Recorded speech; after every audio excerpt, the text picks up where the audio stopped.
Right, morning traders. Happy Thursday. Welcome. So we've got a few things we're going to go over today.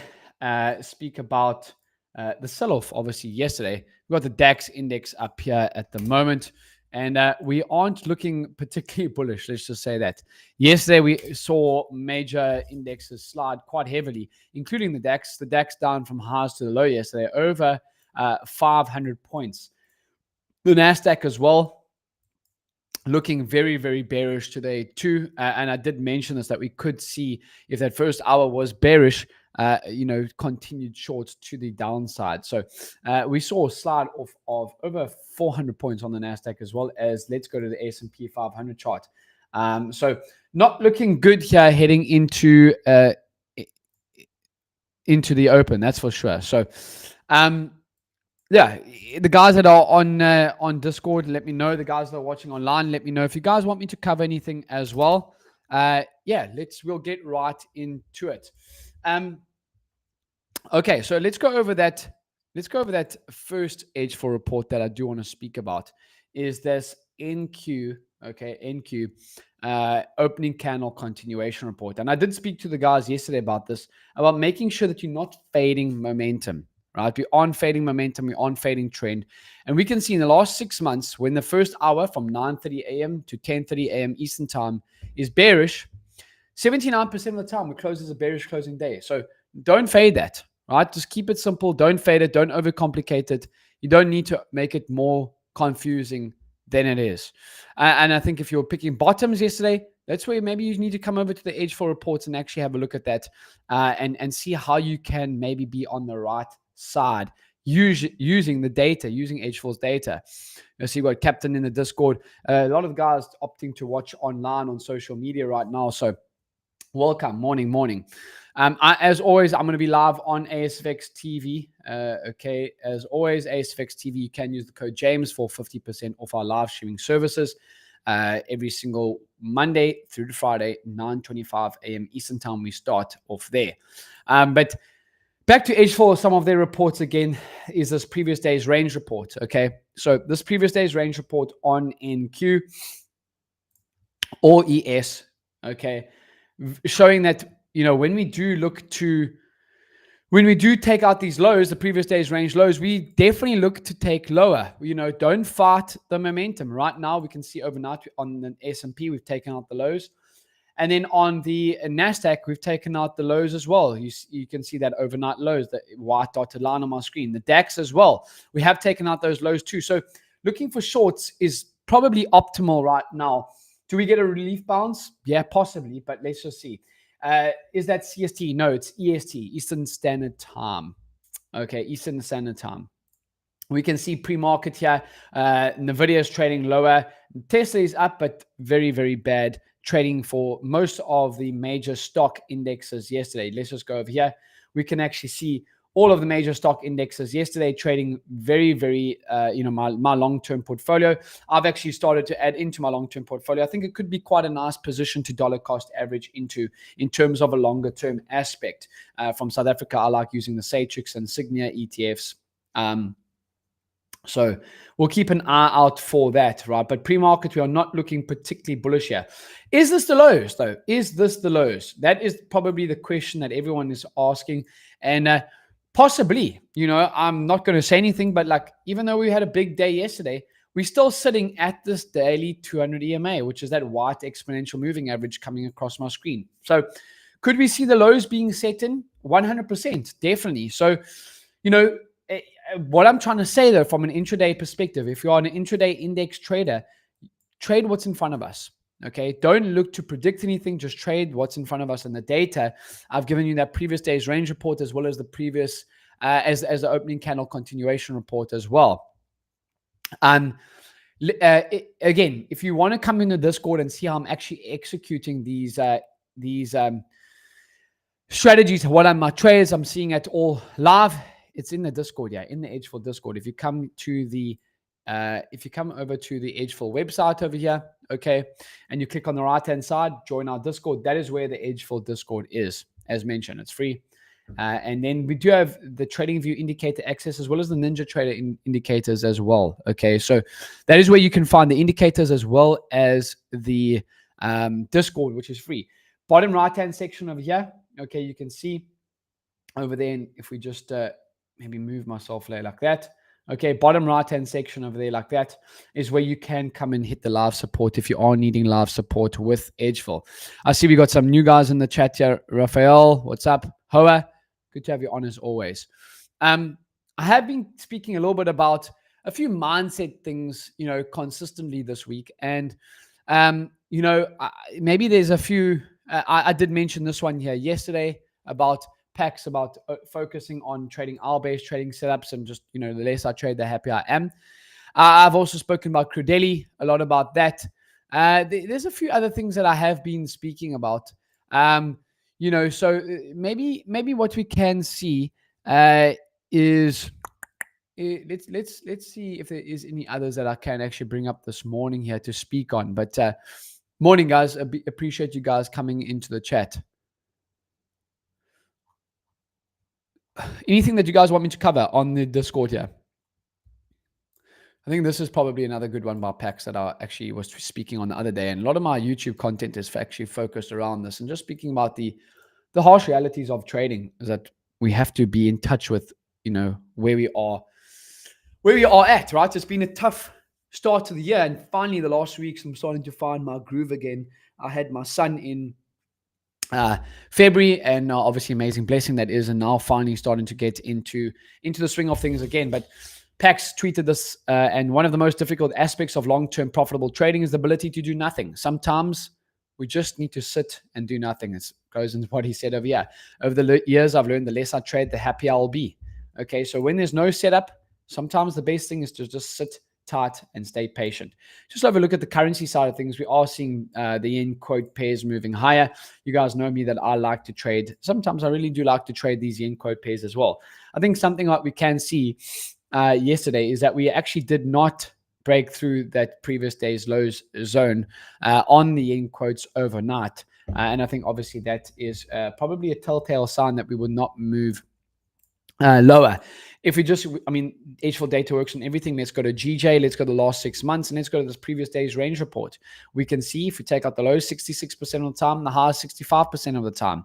Okay, but maybe more recently, it can come to 1 month. Let's have a look at this. 55 for the long lows, and for the highs 75. Obviously, the yen quote pairs have been on an absolute tear. But let's just look at the daily time frame as well.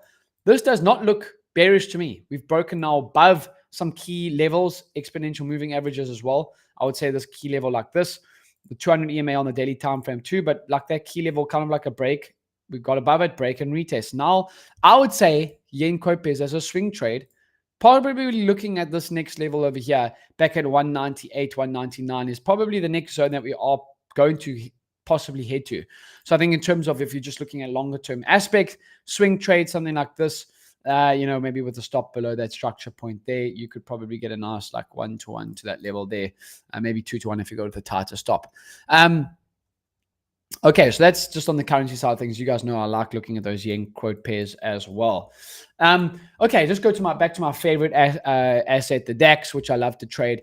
Yeah, we obviously had the sell off here in the London session, which I missed. I'm flat today so far, but we do have some news, I do believe, as well. So let's just bring up some news.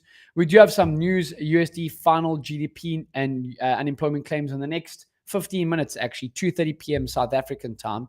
You guys know me, I'm from South Africa. So we do have some news coming out as well. If you are, if you are needing anything, right, let's go like this. Okay. If you are needing anything, this is where you can find me, my Twitter page, everything like that. YouTube, everything like that is all in the link in my bio on Twitter if you are watching it here, right? Got the live trading room. You can use James for 50% off. TradeZilla discounts, Edgeful, of course, Trade Copier, my brokers that I trade CFD firms with, and all the prop firm discounts as well, right? Any prop firm, if you trade CFDs, I've got the link to for some discounts that you guys can use to get off. We've also got some podcasts down there below. So everything that you need to know about me is everything here. If you want to trade personal accounts, I've got brokers that you can trade underneath me, prop firms, everything, and the whole works, right? So that's where you can find me. Okay, so again, if we're just speaking about purely what I am going to be doing today, again, I think right now, I love to wait to the open. Today feels like a day that maybe we could be trading within a range. This is the NASDAQ. We could be trading within a range. And until we maybe break one side, that's probably what I'm going to be looking for on the NASDAQ, my side. Same as ES, okay? Same as ES, S&P 500, okay? Same as that. I'm going to wait until we break one side, and then we'll go from there, right? We are sitting at previous day's lows, as we mentioned at the minute. So, yeah, Brendan, what's up? Good to have you on, my brother. Raphael, any questions or anything that you guys maybe want me to cover, or you are seeing anything that is interesting your side? Let me know.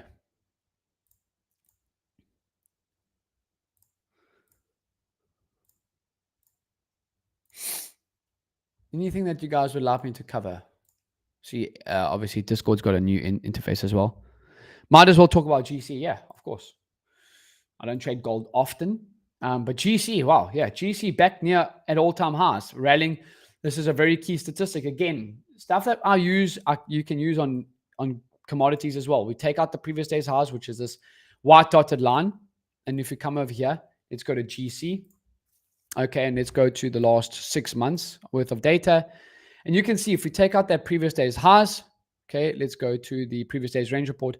79% of the time we close as a bullish closing day, right? So, yeah, again, same things work across, same reports with Edgeful work across the different tickers as well. Please tell me a little bit more about how you've been trading the DAX. I've been trading the DAX very, very similar to how I'm trading the US markets. I trade everything very, very similarly. Okay, so DAX using VWAP, brother. Using VWAP, using the Edgeful reports. Opening candle continuation. All right, let's go to the DAX over here. Opening candle continuation, D30 Euro. That is what the DAX is called on Edgeful's reports. Let's go to this opening candle continuation report over here. And let's go to the last, call it 3 months. And let's go to that. Now you want to go, make sure that the right timing is on. Let's go to London because we went from 3 a.m. Eastern time to 4 a.m. Eastern time. And you can see longs have been paying, right? Shorts. Let's go to the last month and see, what has been happening. Obviously, the DAX has been moving up quite heavily, but you can see 60-40. So that opening candle continuation report is quite crucial for that first hour. You can see yesterday, first hour was bearish, closing the day red. Yesterday, 2 days ago on the Tuesday, bullish, closing the day green. So very, very similar using VWAP and Edgeful reports on how I'm trading the DAX as well, Captain. But yeah, I'm going to wait. So we always like to keep the pre-market preps, nothing too hectic. Just giving my thoughts of where we are sitting at the moment. I think we could definitely be looking to see continued maybe sell-off unless we hold structure on these markets. If we hold the overnight lows, maybe we see a higher. But yeah. I see you've been on a roll with the challenge. What changed the way you approach them? I see you've been passing them much faster. Agreed. So I failed a bunch, obviously, to start the year. As I mentioned, I became a dad, very preoccupied. It's a different role for sure. But yeah, I've been, instead of buying 200K challenges, I've been buying smaller challenges like 50Ks and being a lot more aggressive on them. So, buying smaller challenges, being more aggressive on them, and then scaling up that way. Instead of trying to buy a big account and trade it conservatively, I'm using prop firms to scale up. I pass them aggressively, the challenge phase, and then once I get to them to funded, I scale down the risk. And I've got some pouch locked in with FTMO. And again, you can get all those discounts in the link in my bio as well. So my plan right now, I'm definitely seeing, it's hard to pick bottoms here. I'm definitely seeing maybe a continued sell-off. We're going to see how this level reacts. Again, we are at this daily 200 EMA. Let's see what the first hour brings, opening range. Let's see what happens. And let's take it from there. Do we hold V up? Do we stay above it? What are we going to get? But I definitely think that opening candle continuation report has been really, really helping me with a bias, a simple way to use a bias so far. So yeah, I want to trade a personal account. What would you advise as a starting amount? It depends. What is your risk appetite? Obviously, I've got the two brokers that you can trade with, XM Markets and XNES. Both got my partner codes over there that you can trade underneath me, and I will happily give you advice if you use my partner codes and get on, stay in touch with you. But basically, I would say whatever you're comfortable to lose. Some guys might like putting in $10,000, and anything over $10,000 at the end of each day, they withdraw. Other guys like flipping accounts. It depends on how you're going to treat it. Are you going to be more aggressive on the personal account, or are you treating it as like a long-term account? Depends on how you do it. I would say if you want to put in like even like $2,000 and you trade to make like $50 a day, anything over $2,000, you withdraw. Is that something that you want to do? Go for it. So yeah, but there are those recommended brokers as well. So okay, guys, so that's my pre-market prep. I'm gonna wait for this first candle. I've got my level set in here. If we take out these lows and previous days lows, I'm gonna continue looking for shorts. If you hold it, I might look for longs back towards the weekly view app. Okay, so yeah. Yesterday we had a big push low. So does that big push make you doubt the shorts if we break to the downside? Not necessarily. Not necessarily. It does make me definitely wary of if we're going to get continuation. I don't want to fade momentum. That's 100%. As I said, that's probably what I'm going to stay focused on, is that first hour's candle, opening candle report. That is what I'm probably going to stay focused on. It's just something that works well with me. Easy way to tell a bias, and it really, really does go with what I like to align myself with and how we can find a bias. I mean, even if we look at the Tesla, right? Let's look at Tesla in the last 3 months. This opening candle continuation, I mean, 72 and 72. I mean, it's great, for longs and shorts. I mean, you can even let's go to NASDAQ as well. 63 and 50. So not great. That's London session. Sorry, let's go to New York session again. Okay, this is just by standard. 89 and 79. I mean, what more do you want, guys? Like, to find an easy way to come up with a bias. Opening candle continuation report with Edgeful is where it's at for me personally. If you get two reports that go against each other, how do you decide which report to follow? Look at price action. If it's taken out the previous day's lows, but the first hour is bullish, maybe just sit on the sidelines. I literally spoke about that this morning, about sometimes the best trade is no trade, sitting on the sidelines. Sometimes the best trade is no trade. You don't always have to be in every single thing. So if two of your favorite reports are going against each other, sit on the sidelines. Okay, so that's my plan for today. We've got my level set in. We'll see what happens into the open. I'm going to be on ASFX TV. We'll see you guys there, and have a good Thursday. I'll be in the Discord as well rest of the day on the Edgeful Discord. So make sure to pop in.